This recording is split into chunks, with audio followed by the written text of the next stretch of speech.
Nah,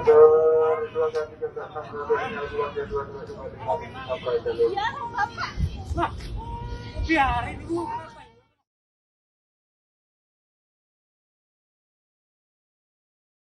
Entah apa yang ada di dalam pikiran ibu yang satu ini hingga tega berniat membuang bayinya ke rel kereta api. Peristiwa tersebut terjadi di stasiun kereta api seputaran Pasar Minggu, Jakarta Selatan. Dilansir channel Telegram Cermin Hidup, kejadian ini terekam dan diunggah akun TikTok @akaros_ pada Minggu 3 September 2023.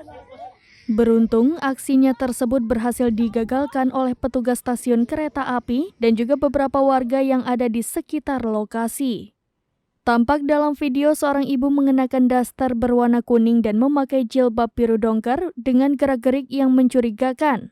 Benar saja, ternyata sang ibu hendak membuang bayinya ke arah rel kereta api. Dengan sigap petugas meraih tangan wanita tersebut dan berhasil menggagalkan aksi nekatnya. Tak lama kemudian, datang petugas lainnya yang langsung mengamankan sang bayi yang hendak dibuang oleh ibunya itu ke rel kereta api. Tampak petugas yang merangkul tangan sang ibu mencoba menenangkannya dibantu oleh warga yang ada di lokasi. Terdengar suara jeritan tangis pilu sang bayi yang tengah digendong oleh petugas lainnya. Sontak video tersebut mengundang beragam reaksi dari netizen di kolom komentar.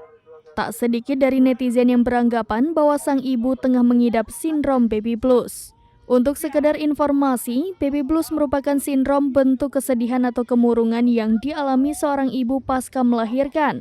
Ada banyak ciri yang mengindikasi bahwa seorang ibu tengah mengidap sindrom baby blues ini. Salah satu contohnya seperti yang terjadi di dalam video.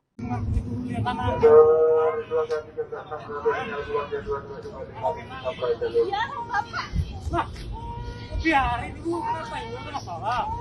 Kamu bisa ngomong baik-baik. Ibu kenapa, Bu? Kenapa? Ibu tak boleh gitu.